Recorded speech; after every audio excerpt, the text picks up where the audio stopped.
Hello, welcome to the Poverty Now seminar. We are talking today with Dr. Scott Allard, who is a professor of social policy at the University of Washington. And he is going to talk to us about the geography of poverty. He has a great book on this topic, and he's going to be telling us a little bit about how where you are matters for both whether you're likely to be in poverty and how that circumstance is going to affect you. So with that very brief introduction, I'll turn it over to you, Scott. Great, thanks, Pat. It's such a treat to be here. Thanks for the invitation. It's so nice to connect. To full disclosure to the audience, Pat and I have been kind of friends and colleagues for a long time, and as many of you are aware, she's one of the real true thought leaders in the research space that we're going to be occupying today, and it's just fun to be connected. Thanks for all of you coming today. Thanks for the staff support to set this up. Usually when I speak, I give a quick positionality statement. It's important to me, and it'll help you understand kind of how I approach my work. I grew up in a household where if the safety net had been composed in the early 70s the way it is today, my family would have received the earned income tax credit. We would have received food stamps. We would have been on Medicaid at different periods in time. And when I was making my way through my training as a graduate student, I kind of felt like that certified me to be a poverty scholar, if that makes sense. I kind of felt like I'd lived those experiences. But I think as I trained and as I became a professional, I realized how much my white privilege and my white male privilege mattered to the opportunities that presented themselves. And I think I hold that close to me as I think about my research today, and as I think about the responsibility I have as a researcher, and the voices that I help support and lift, and the questions I ask. And that may come through in some ways today, but it comes through in a broader set of projects and work I do. But I wanted to kind of preface my talk with that, so you know how I approach the work that I'm about to talk about. I'm going to share my screen and show you some slides. And I think there's going to be lots of time for Q&A. We're going to have time for discussion, so I'm looking forward to it. Today what I'm going to do is talk a little bit about the conventional thinking around place and poverty. I'll introduce this conceptually a little bit, provide you with a heuristic to kind of put this into context, how we kind of link place and poverty in our minds, in our rhetoric, in our research. Then I'll look at some census data, show you some census data that helps us understand the changing geography of poverty, particularly in metropolitan America. Then I'll talk a little bit about what this means for the safety net. As Pat kind of highlighted, the changing geography of poverty is an interesting demographic trend, but it has profound implications for the work we do nationally, at the state level, and particularly at the local level to help families in need or families struggling with hardship. And then I'll finish up with a little bit about kind of pathways ahead. I'll frame that as the work we might do together as we think about research and policy possibilities ahead. And then plenty of time for Q&A. Happy to engage. So when we think about place and poverty, typically, much of how we view the relationship between those two concepts, the conventional thinking, links poverty to the urban or to urban spaces. So we largely view poverty instinctively as a society as an urban phenomenon. And in the rhetoric and stories and imagery that often accompanies urban poverty conversations, cities are portrayed as places of non-normative behavior, where people are lazy or don't work or make bad choices in relationships or have children out of wedlock. And that's a powerful part of how we talk about place and poverty in our country. As important, the language and rhetoric that all of us use, but is used maybe in more spaces than others, the language and rhetoric around urban poverty commonly links poverty in cities to racial stereotypes. And some of the most pernicious racial stereotypes we have about deservingness, about value and membership in society. And so it's important for us to kind of understand how we connect place and poverty, but also how race comes into play here. And so urban spaces are largely kind of where we think poverty exists. By contrast, we also have kind of conventional thinking about suburbs. Our popular societal perceptions of suburbs hold a different set of relationships between space, class, and race. Suburbs are perceived to be places of affluence and whiteness. Suburbs historically have embodied the American dream, at least in the post-war era. And we use symbols of suburban living to reflect what we think of as normative behavior around work and around family and around two-parent households. Now, the popular imagery that we associate with place and poverty or place and race and poverty has never really been fully true in cities. And the narratives here about suburbs and affluence and normative family behavior haven't always been true either. The realities are more complex, and I talk about those in the book. But this gives us some thinking to kind of frame the results, frame the evidence that I'll show you in a little bit. Part of the conventional thinking matters because it shapes our popular conversations and perceptions. It shapes our news stories, but it also powerfully shapes our research. Now, this is a kind of a heuristic. I wouldn't think of this as evidence of anything, but I think it's suggestive of how scholars have approached poverty. What you have here are counts of journal articles between 1990 and 2010, journal articles in the JSTOR. And what you see is the red line are counts of articles that have the words urban or city or central city and poverty in the article, not necessarily in the same line or in the same paragraph, but just somewhere in the same article. And then the purple line is suburb, suburban, and poverty. And what you see is virtually no articles even use the language of suburbs in the context of poverty in our research. You kind of see this trend kind of consistent over time, whereas, urban poverty, cities, central cities, those words are connected to conversations about poverty in our research. So some of this makes sense, right? Some of this is about the focus of scholars over the last 30 or 40 years on racially segregated, concentrated poverty in central cities, which is one of the most consequential demographic realities we confront as a country, and one of the most important ways that inequality manifests itself. Some of this is about the conventional thinking I just laid out, right? So we kind of naturally associate the urban with poverty, and so why wouldn't our research follow that? And some of this is about data limitations, which I won't go into right now, but I'm happy to talk about in Q&A. But there are a lot of data limitations that hide or obscure our ability to understand how poverty is distributed across space, particularly as we think about cities and areas outlying or outside of cities. I would also say that this chart, while we're kind of calling out scholars, if we talk to local leaders, local nonprofit leaders, those who operate safety net organizations or programs, their perceptions are also very similar to this. And again, I'm happy to expand on that from fieldwork I did in the Q&A time. But the conventional thinking kind of permeates our popular conversations, our media, our research, and our approaches within the safety net. So it is true, though, that poverty problems are more acute within cities and more acute within communities of color. And we don't want to lose sight of that. That's really important. But the conventional discourse, the conventional way of linking place and poverty, the conventional ways we link poverty to urban centers overlooks what I'll show you to be the changing geography of poverty and need within metropolitan areas. But there are also a lot of other consequences. One, the conventional thinking promotes really biased understandings of poverty, racialized understandings of poverty, again, that support and promote the most pernicious, deleterious stereotypes of people of color and communities of color. Also, the conventional thinking fosters the notion that poverty is a problem that other people experience. It kind of supports the othering that we do. And as a result, it leaves the responsibility to address poverty problems to other people or other places. And we see this acutely when we look at suburban areas where people will talk about poverty as being urban, even though it's in the suburban periphery that we're talking about or we're set in. But by talking about it as being urban, they're implicitly saying that's somebody else's problem. Those aren't people from our community. We don't have a responsibility to help those folks. What this does is it undermines public support for safety net investments because we think that that's not our role, that's not our gig, that's not our job. And then ultimately, I think it also fails to grasp the complexity of need and human service provision. And I'll talk a little bit about this at the end, that the changing geography of poverty really challenges a lot of presumptions we have about how the safety net functions, and presumptions that may not hold up to be true in the end.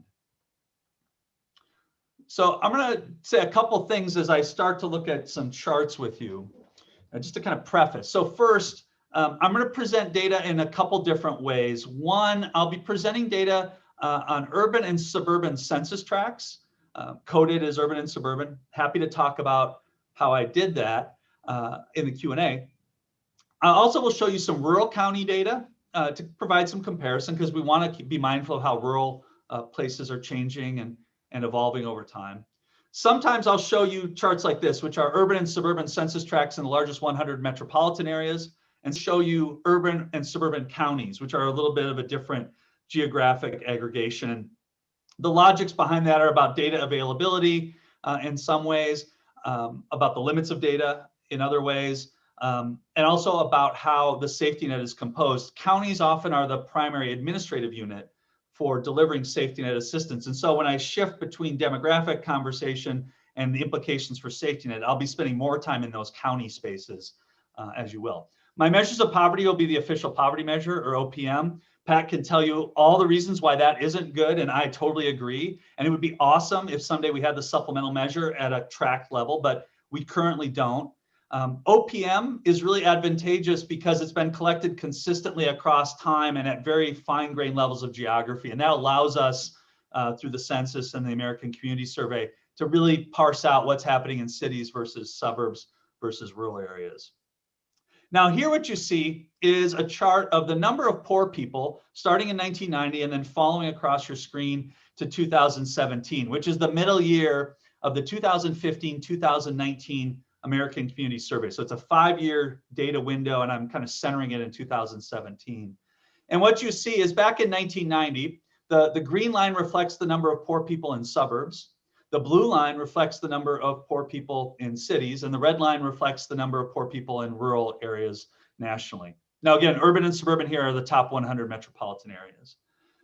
And what you see is, even in 1990, when we were focused on William Julius Wilson's work on concentrated poverty in cities, there are almost as many poor people in the suburbs of our largest 100 metropolitan areas as in the cities themselves. Now, again, that shouldn't take our attention away from racially segregated poverty, from racial discrimination that exists in cities, but it is striking to see that that demographic reality was present in 1990. Then what you see as you follow those lines across, it's sometime in 2000 nationally, the number of poor people eclipses, the number of poor people in suburbs eclipses the number of poor people in cities, and that trend continues to widen thereafter. The shift in different metropolitan areas happens at different points in time. So in Seattle, actually, where I live now, there were more poor people in the suburbs of Seattle back in the 80s than there were in the city of Seattle. In Chicago, where I was before, where Pat and I first started working together, that transition happened sometime between 2000 and 2005. So different metropolitan areas experienced this shift in the spatial distribution of poverty in different places. But what you see when you look at this chart is that in the more recent years, there hasn't been a narrowing. This isn't a temporary blip. This isn't something that just happened after the Great Recession.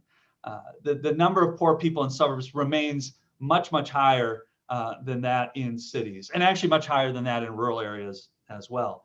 Now, you might wonder why we're talking about the number of poor people when often we'll think about poverty rates. And I'll show you some poverty rates in a second. But changes in the number of poor people really matter because that's how demand is felt at the ground level, if you will. Schools, public health agencies, nonprofits, county agencies that deliver safety net benefits.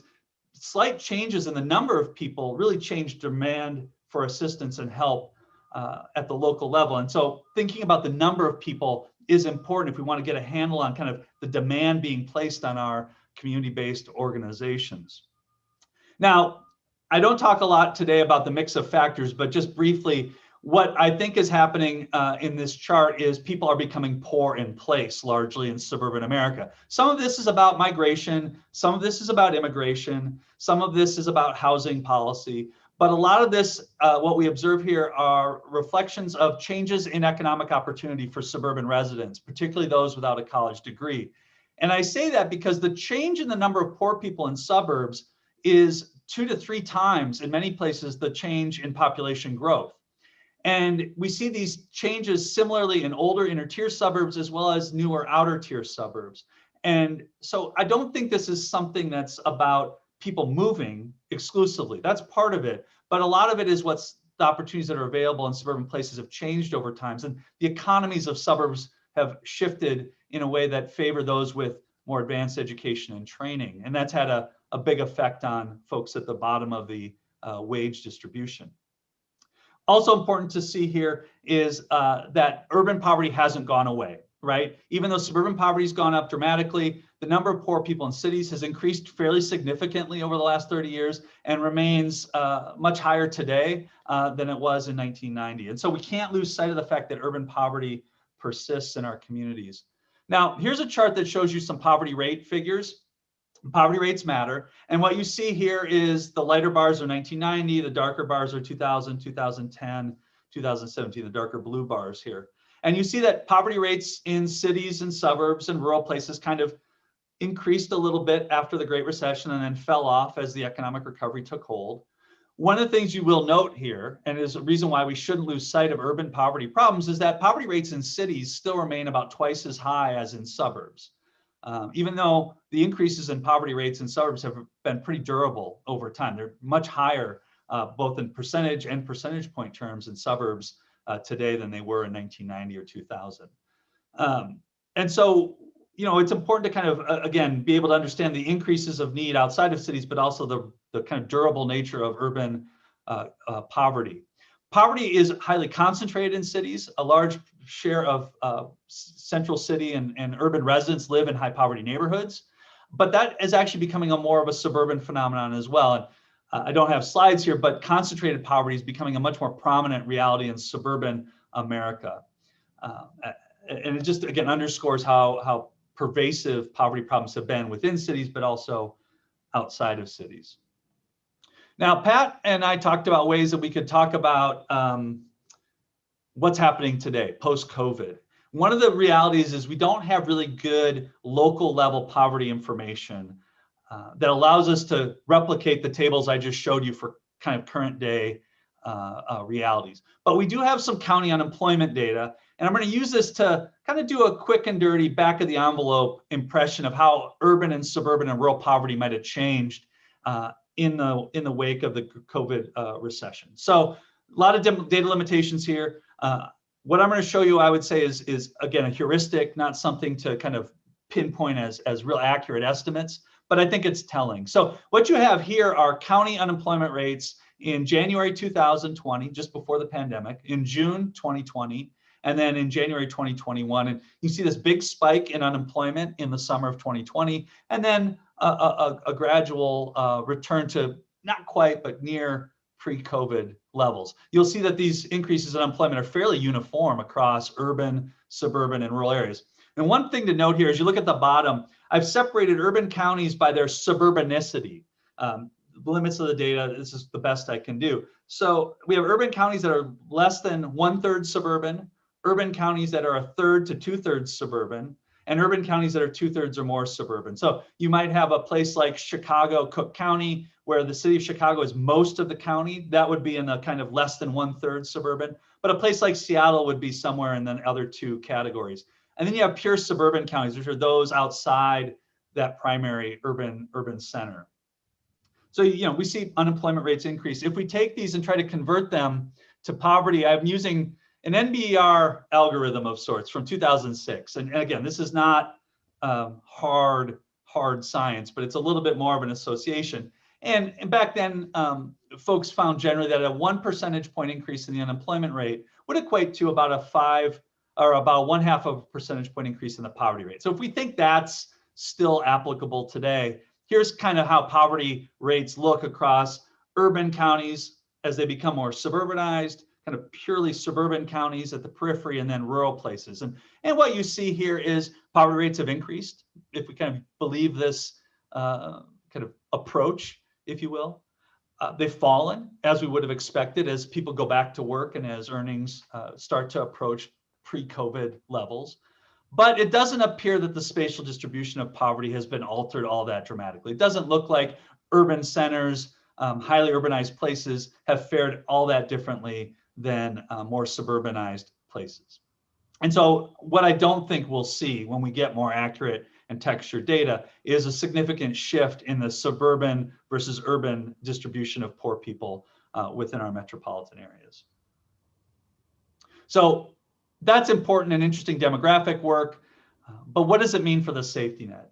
And what I want to underscore here is the safety net in many ways is inherently local. Even though it's often funded through federal programs and federal policy, a lot of the delivery of safety net program benefits and services occurs through local organizations, through local actors, through local entities. And that means that there's a lot of variation from place to place in how safety net assistance may be available. Different programs, though, have different degrees of spatial responsiveness. And you could imagine certain programs that are really more federally funded and regulated as being more consistent across space. And those that have less rigorous regulation, less rigorous administrative rules about consistent delivery or eligibility rules, you'll see more varied provision across space. And what I'll show you in the next couple slides is comparing the Earned Income Tax Credit and SNAP, which are highly regulated by the federal government, federally funded. The EITC runs through the federal tax code. And you'll see how those look fairly uniform across space. And then I'll show you some information about nonprofit human services, and you'll see variation that is quite substantial between urban and suburban and rural places. And you might think, well, human services, that's a relatively small part of the safety net, but we spend more on nonprofit human services in a year than SNAP and the Earned Income Tax Credit combined. So it's not a trivial part of our safety net. It's actually a pretty important foundational piece, but one that is inherently local and has a lot of local variation. So here's a slide on the Earned Income Tax Credit. I've sorted here looking purely at counties. This is 2014 data, but I don't think it would matter. You would see this trend no matter what years you picked. And even though the bars are different heights, we're talking about really small differences in the median EITC return. So you see in urban counties, the median EITC return is about $2,200. In suburbs and in rural counties, it's a little bit less. But generally speaking, the Earned Income Tax Credit return on average is going to be the same no matter where you live. And it's partly because it's governed by federal tax law. And federal tax law applies equally in urban, suburban, and rural areas. The things that matter are your household composition, your earnings, and other things that determine your benefit amount or your credit amount. But it's operated consistently across geography. And the same is largely true for SNAP, even though there's a lot of more local discretion over eligibility and outreach and the availability of program applications and verification and other recertification processes. SNAP actually operates fairly consistently across urban and suburban and rural places. And here you see the median SNAP benefit received in 2010. Again, if we had more recent data, you would see a very similar thing, almost identical, right? So again, programs that are heavily funded that are largely funded by the federal government and programs that are regulated by the federal government have a strong, consistent relationship across geography. They address poverty problems similarly across geography. But here's a chart that shows you nonprofit human services. Again, you're going to see a couple of things here, but let me walk you through what this chart shows you. First, these are services for working age, non-disabled adults.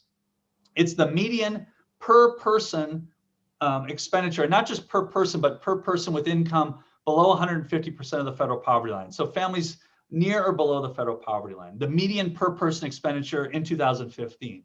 And it encompasses just about anything you could think of: emergency assistance, housing and homeless services, food pantries, education and employment, behavioral health, you name it, it's in here. So this is a real catch-all set of categories or a reflection of human service spending. What you see here is that urban spending in the typical county is about $876 per person annually, per low-income person annually, compared to $128 in suburban counties and $45 in rural counties. Now, the disparities between rural and suburban and urban geography are pretty significant, pretty striking. But keep in mind, $900 in an urban county is what you would spend on a low-income person for all these services that we're talking about. That's just not a lot. So even though urban counties have more resources in this space, it's still not adequate at all for the demand that those counties and communities face. And keep that in mind as we shift forward. But these disparities kind of highlight how varied our safety nets are from local place to local place. What's also important to recognize is these kind of highly localized safety net programs, like kind of nonprofit human services broadly defined, are also weakly responsive to need over time, partly because of the reliance on local capacity, local political will, a number of things. Here you see a scatter plot. I'm not sure if it's ever smart to show a scatter plot during a talk, but here's a scatter plot. On the bottom, you see the change in the number of people within 150% of poverty, and on the vertical column is a percentage change in human service spending. And it's essentially a random scattering of points, really not much of a relationship between changes in need and changes in human service funding. Some places see big increases in need and see big decreases in human service funding. And you see the opposite result in everything in between.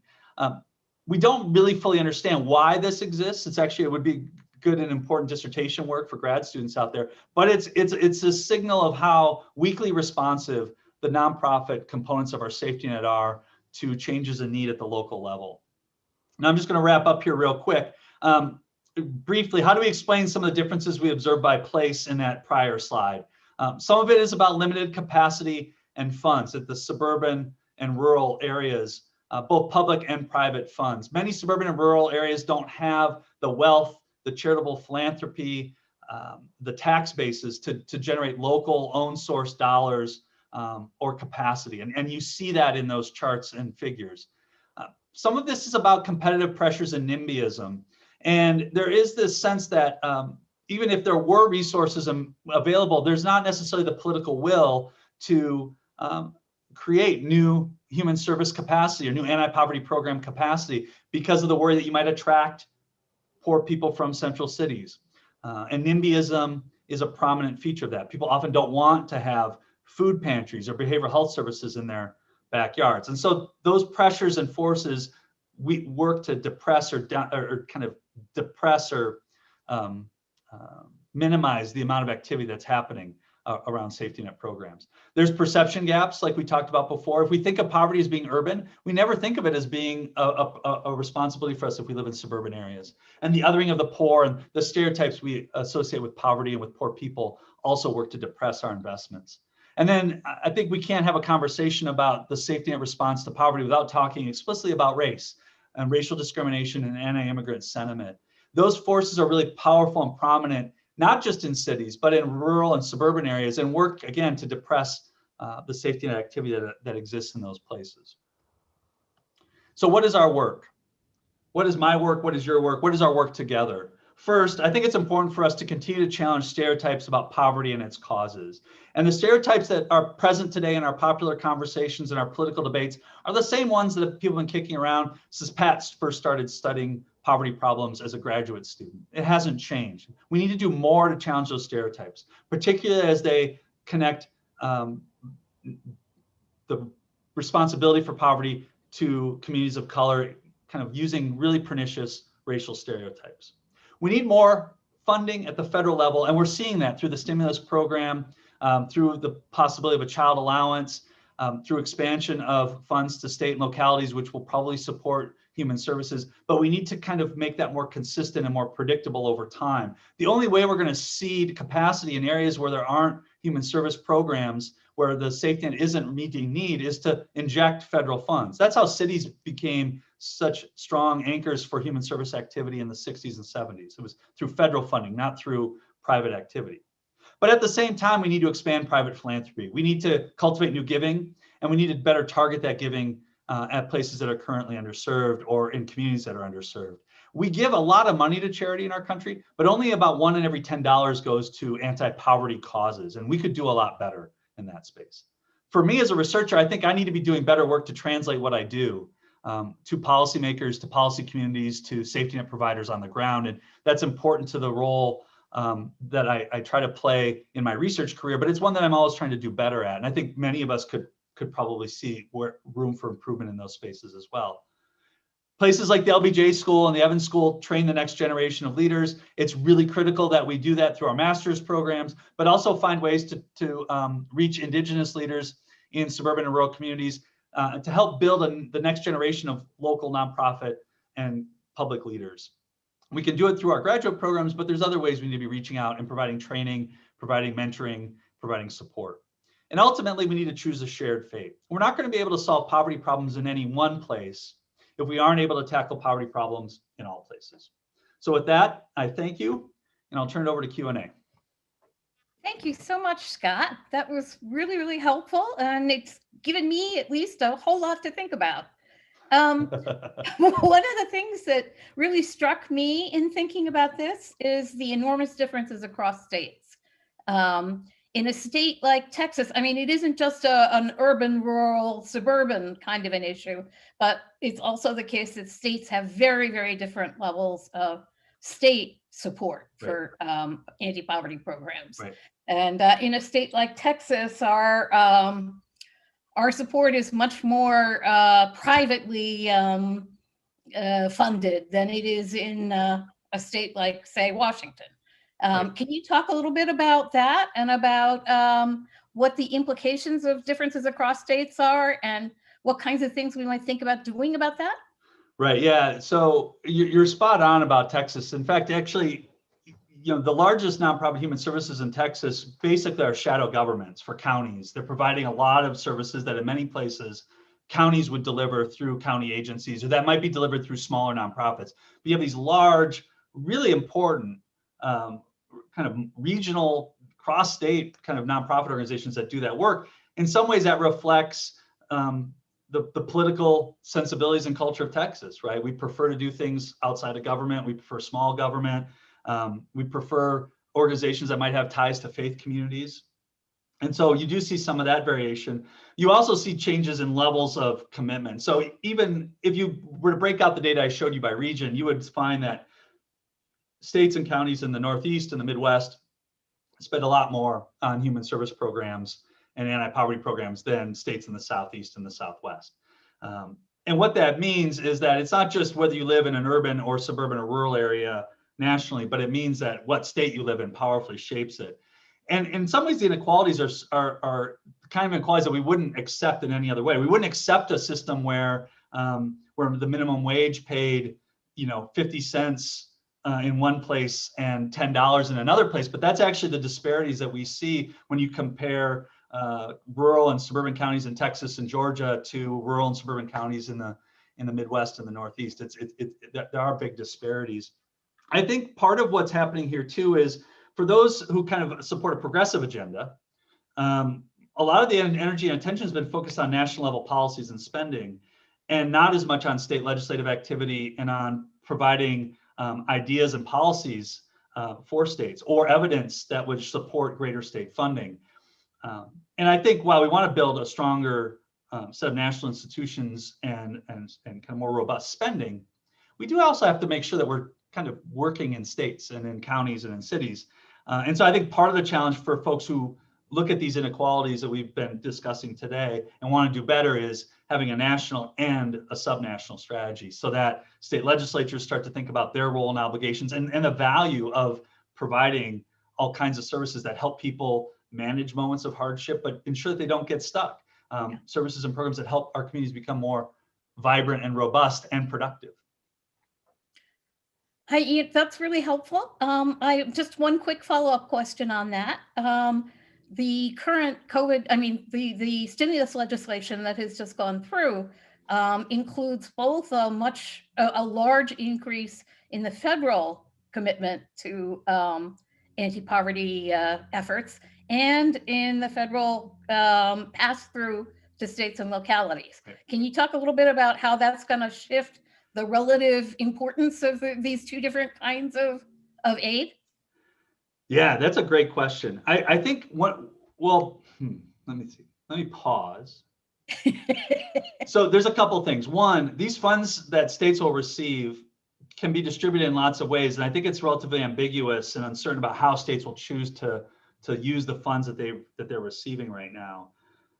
They also have a couple years to spend them down. So it's not like kind of in the wake of the Great Recession, we had the Recovery Act where you kind of had to have shovel-ready projects. You have a couple years to spend some of these funds. And so you may see states being more deliberate and more intentional. The hope is that these funds are used to replace state dollars, right? And that we're not playing some kind of shell game where states take things that they were spending money on, bring in the federal money, and then pass along tax cuts to residents. We hope that that's not what's happening. We also hope that some of this kind of intergovernmental assistance becomes perhaps more regular. There was a moment in the 60s and 70s where we had more consistent flows of assistance to states and counties and cities, and that has been kind of pared down over time. But we may be returning to a moment like that. But one of the things that I think is really important here, and Pat, you probably talked about this in this venue, is when we think about the expansions in assistance to low-income households through the child allowance, if you want to call it that, through SNAP provisions, through the ITC, that's targeted at individuals. But if we do that work right, we can ensure that it's targeted at individuals, but has the same kind of effect or resonance across different kinds of places. And when you think about like a family making $50,000 a year could get another $12,000 or $13,000, with a family with a couple of kids, we're talking about really significant resources flowing into communities, and that will have a big effect locally. And hopefully what it'll do is also alleviate the demands placed on community-based organizations so that they can target their work in other ways, make investments, maybe do some more fundraising. And so I think even though these funds that we're not clear how they're going to be spent, that are going to come down and go to cities and communities, the money that we're targeting to individual families is going to be really profoundly important in these spaces as well. Yeah. Well, I'll follow up a little more on that later if I get Good. a chance, but we do have some Q&As I'd like to pass on in the meantime. The first question we got was about the role of crime in the suburbanization of poverty. To what extent do you think movement out of central cities has been driven by either the reality or the perception that crime is so high in central cities that you just can't live there anymore? Yeah. So this is an important question. One of the fundamental demographic realities of the post-war era is that families, white, black, and brown, have been moving from cities to suburbs looking for better opportunity, whether that's schools, recreational spaces, jobs, what have you. And those patterns have been persistent over many, many decades. And that it's important to recognize that isn't explaining the kind of poverty realities that we see, though, because a lot of the folks who are moving out of cities aren't low income. They're moving, with choice and resources. And what you're seeing, though, is poverty increasing in suburban places because the labor market opportunities out there aren't as good. There isn't a lot of evidence that increases in poverty in suburban areas has led to dramatic increases in crime. At least that's true prior to COVID. There isn't a lot of evidence that rising poverty in suburbs has resulted in some of the kind of, the kind of criminal justice issues that people worry about in cities. There is evidence, though, that kids, low-income kids and kids of color are becoming more segregated in suburban schools. There is evidence that poverty is becoming more concentrated. And so some of the realities of urban poverty are being replicated in suburban places. One of the things we don't also know now is kind of what COVID will mean as people resettle and relocate. In Seattle, where I live, some of the people that we are friends with and in our community have moved outside the city, frustrated with the schools or what have you. And people are worried about whether cities are going to fade away or collapse. And the reality is their houses sell within a day. Right. It's not like they can't sell their house. And the apartments near our house, even though people are leaving, maybe they're filling them up. And so I think that there will be, shifts in population post-COVID due to people's changing preferences. But I don't think it's going to have a durable long-term impact in settlement patterns. And, I think here in town, this is probably true in Austin. If you're working at Google or you're working at Amazon or Facebook or whatever, you'll be returning to the office this fall. I mean, that's the way it's going to be. And I think that will be true for lots of folks. And, so maybe we'll have some short-term blips and people moving out, but I have a feeling urban living will return back to normal. Juan, I'm not sure if I answered your question exactly as you asked it, but those are the things that came to mind as I thought about it. Mm-hmm. We have a couple of questions on the role of nonprofits. Yeah. What Michael Sanchez asks, with news on the Texas rent relief program in mind, I'm curious if the efficacy of federal funds distributed through nonprofits and other existing local organizations is the same as through larger state level programs. And could you speak about how the geography of poverty impacts present efforts at COVID relief? Yeah. And a similar question is there a way to make nonprofits more agile? Mm-hmm. And is it important to think about that in how you allocate nonprofit funds? Yes, it's good. It's both are good questions. Let me take Michael's question and provide a little intuition, at least as I think about it. First, I don't think we really know what's, the funds are still kind of coming. I don't think we really know how states are going to use them. it could look different today than next year than the following year. And I don't think we have a good sense of exactly how they're going to be deployed. But we can presume that support will be given to nonprofit organizations that have been doing a lot of expensive and extra work around COVID. We might imagine that there'll be more funds and resources for homeless service organizations, shelter programs, emergency food programs. But one of the things that I think will happen is, unless we're intentional and think really directly about the spatial distribution of these funds, is we will spend them and kind of refract them through the same prism of community-based organizations and networks that we have to date. And which means we may end up with distributions that look a little bit more like that chart I showed you before, where you see per person spending wildly out of whack by geography. At the same time, we have to realize that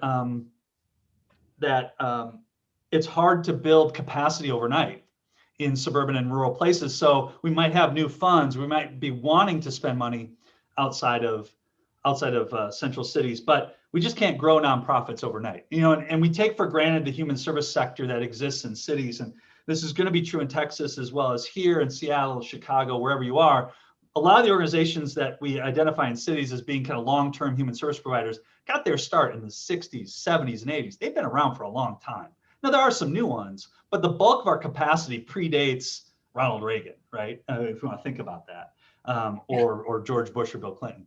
And so we aren't going to be able to grow this overnight. So then that brings the next question kind of into review, is how do we create capacity? How do we create more agile organizations? And some of that is about providing resources intentionally targeted at underserved areas, whether they're in cities or outside of cities.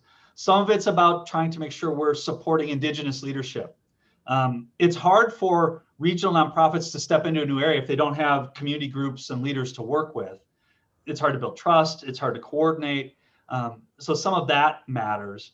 I also think we may need some regional governance tools. One of the hardest things for regional nonprofits to do is to work across large geographic areas. And I know this is true in Texas. It's true here. It's true everywhere I've been, where let's say you're a regional food bank and you work in 7 counties. Well, that's 7 counties, right? Maybe that seems manageable, but you have hundreds of school districts and hundreds of municipalities with their own mayors and councils, and coordinating activity and kind of getting buy-in and getting support across that kind of a fragmented landscape is really difficult. So part of creating more agile nonprofit sector is also creating kind of institutional platforms where we can kind of minimize the drag that fragmentation plays as we try to reach out. And I know folks who've done human service work know this way better than I do and live this every day, but it's hard to be agile when you have to coordinate 38 mayors or 27 school districts. It can be really difficult.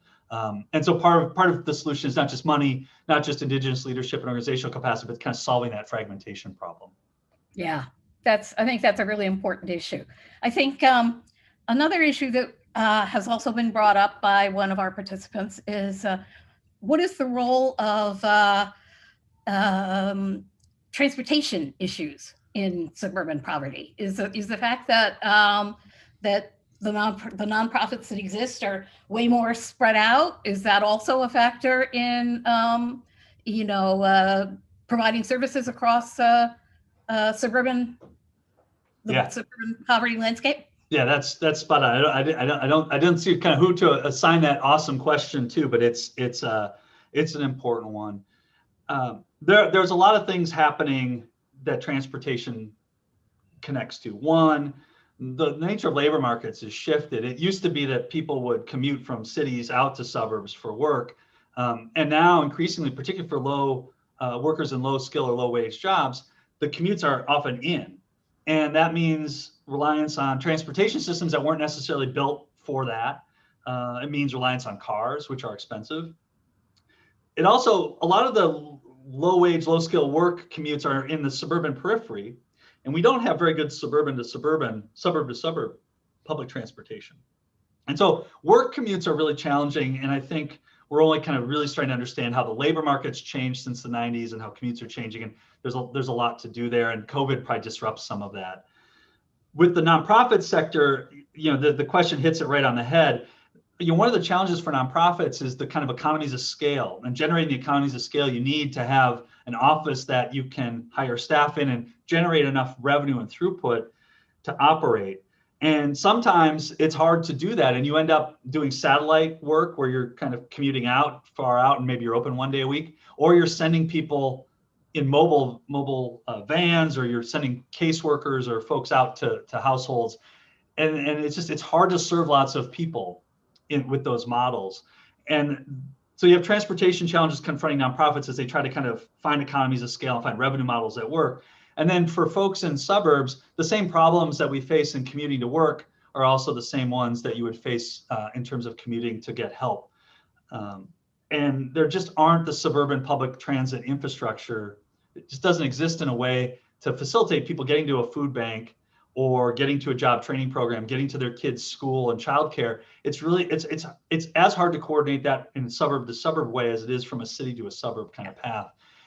So public transit investments are going to be important. I think in Seattle, we have opportunities here to kind of do better, but frankly, we're not doing enough. And well, compared to Texas. Yeah, well, but it's a pretty critical piece. And I think, it's one that we, it'll continue to be a challenge as the economy comes back. Yeah. That question, by the way, was from Guillermo Dominguez, and I forgot to say that. Sorry about that. We have another question from Gary Pollock. How do we ensure that there isn't a support cliff when individuals lose their support when they begin meeting the lowest acceptable sustainable needs on their own, but still benefit immensely from additional support? Yeah, Gary, this is a great question. So one of the things, Pat and I have probably talked about this a lot in the context of our work around food assistance. You have these, what we call marginal tax rates, where you earn an additional dollar, but your benefit level gets reduced as a result of that extra dollar. And it can penalize you for advancing in the labor market, right? You kind of get that $10 an hour job, and then you get to the $15 an hour job, and you think you're making it, but then suddenly you lose a childcare subsidy, or you lose your housing voucher, or you're paying more in rent. And you feel like you're working hard, but you're not getting ahead. And I think part of what we need to do, if we think work is critical to our safety net, right? We have a kind of a work-based safety net, and a lot of the rhetoric around safety net benefits is around ensuring they go to workers. Well, if that's the bargain we want to make, then we have to ensure that we smooth out those cliffs and notches, the kind of support cliff that I think Gary's talking about here, so that families can have more gentle transitions as they advance in the labor market. And actually, I think we're trying to confront this in our research here in Seattle around the minimum wage, where our minimum wage is up to $15 an hour. And when you get to 15, there's actually real poverty reduction effects at 15, but there's also a loss of benefits in housing, childcare, as I've said. And so, part of what we're talking about, are there ways you could partner an increase in the minimum wage with a more gradual phase out of eligibility determined, so that families don't kind of face these hard cliffs? It's a real significant problem. Yeah. Fortunately, in the pandemic, we've had some of that's been alleviated through kind of special regulations around SNAP eligibility and extended unemployment insurance. But those are real prominent concerns, and ones, frankly, that we need both federal guidance and leadership on, but things that we have to tackle at the state level too.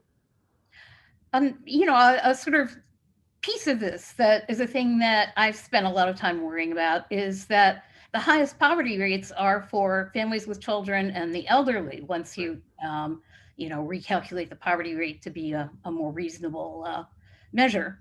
And, these aren't people you can send to work. That's right. Even if you want the parents to work, the short-term impacts of poverty on kids are pretty terrible. So to what extent should we be as focused on work as we are? Yeah, I mean, it's a big question. I frankly would love to see us dismantle work requirements. I don't think they promote work. They don't save money, and they don't help families, right? I mean, especially if you think about work requirements on Medicaid or SNAP, where a healthy diet and access to healthcare are kind of necessary conditions to getting to a job, and yet to restrict those to only people who work, it doesn't make any sense to me. It seems like you're undermining the ability of the safety net to help and promote mobility. And Pat, your point is well taken. I mean, you know more about this than I do, but when you start to break out the poor population, if you will, and break it into kids, working age adults, and adults, and older adults, And then you focus on, and so you kind of take the kids and the older adults out because we don't expect, we hope people over 65 aren't working full time, and we know kids aren't supposed to be working. And then you look at that working age adults, and you kind of start to look at individuals with disability or individuals caring for someone with a disability. You look at people who are pursuing education and training, people who are providing childcare at home. Suddenly you have a very small percentage of working age adults in poverty who aren't working. It's almost trivial, really. So most people are working, and those who aren't are doing work. And it's not that they're sitting around playing Xbox. They're taking care of family members, they're taking care of children, they're taking care of themselves. And a work-based safety net and the rhetoric around work-based safety net just ignores that reality fundamentally. Yeah. That leads into a question that from Elizabeth Hurd, who asks if the aging of the population, particularly in the suburbs, is, as people get older, it becomes harder and harder to find jobs. And has that been a factor in the COVID recession? And what do we think is going to happen moving forward around that? Yeah, this is great. And actually, I imagine folks on the call here have more ground level, street level experience with this and probably have more insight than I do. And Pat, I'd love for you to chime in because I know you think about these issues as well. My sense is that from some work I've been doing, I'm working with a really smart graduate student here her name's Callie Freitag. She focuses on old age policy, and to use that term, I don't know if that's a term she would use, but elder poverty and programs for seniors and kind of safety net policy. One of the things you do see is that overall, the relative composition of the poor population in suburbs and cities isn't all that different.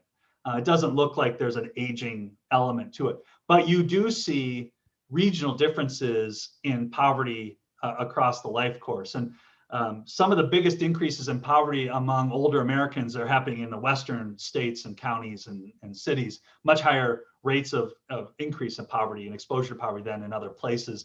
And so I think we're still kind of getting a sense of that.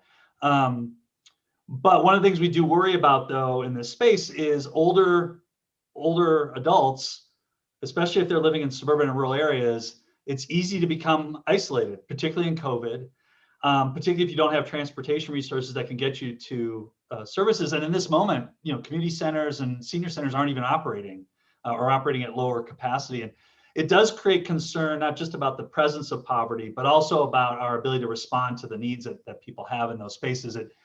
All the spatial disparities and access to services that we see in those charts I showed you are amplified for older Americans because of limited mobility, greater distances to travel, fixed incomes, and things like that.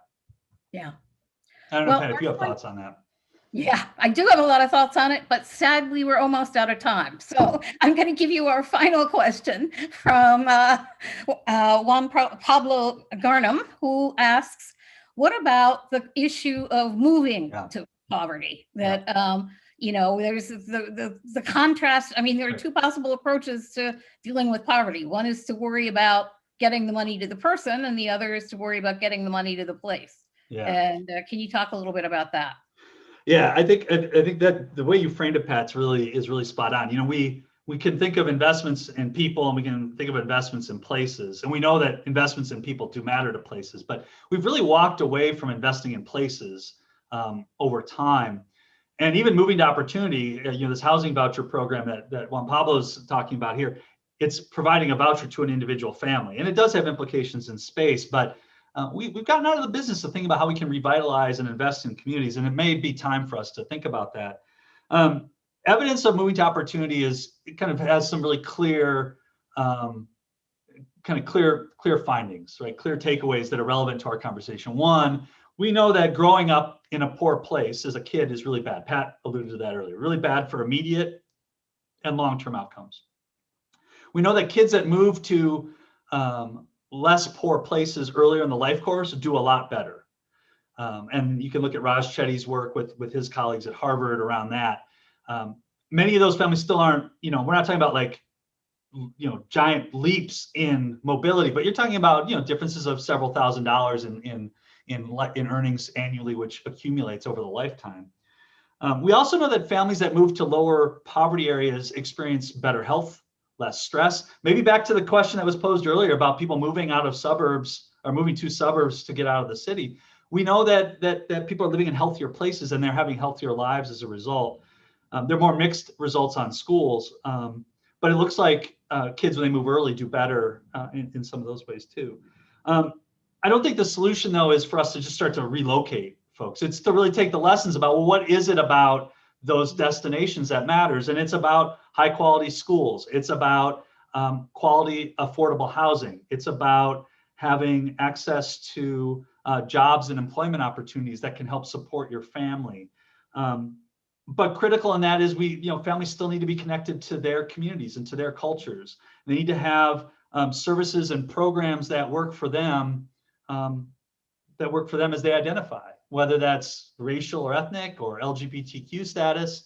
And that's an important component here too. So we need to kind of think about what are the ingredients of these destinations that help support families and help them thrive. And that's a little bit of a black box, actually, frankly. Yeah. MTO can show you move to a good place, a low poverty place, and you do better. But the mechanisms are still kind of obscure. And again, great dissertation topic there. So thanks for the question. Yeah, it's a question that's fascinated me for a long time, and one I'd like to do some more research on if I could. But well, Scott, we didn't have time to talk about my favorite topic, which is how do you measure things and what data are we going to use? But we got 30 seconds. Give me a gem. Give me a gem on measurement, because this is your wheelhouse, and it is. I did ramble too much, so not at all. I think we're just going to have to schedule a whole nother seminar on that one. So.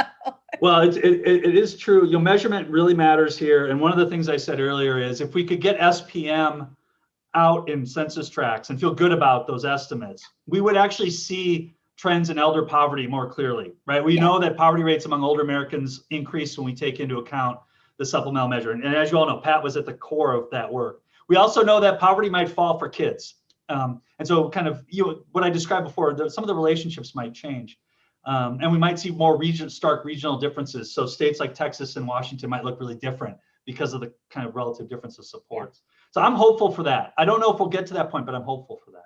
Well, we can certainly hope for it, and we'll keep track of what's going on and stay in touch. I can't wait. I can't wait to see you in person. And for those of you who don't know Jim Ziliak, you got to come back next week. He's amazing. He's wonderful. Yes. One of my favorite scholars. So we're going to be talking about food insecurity next week, and particularly how COVID has affected food insecurity, both nationally and in local areas. So thank you all for attending.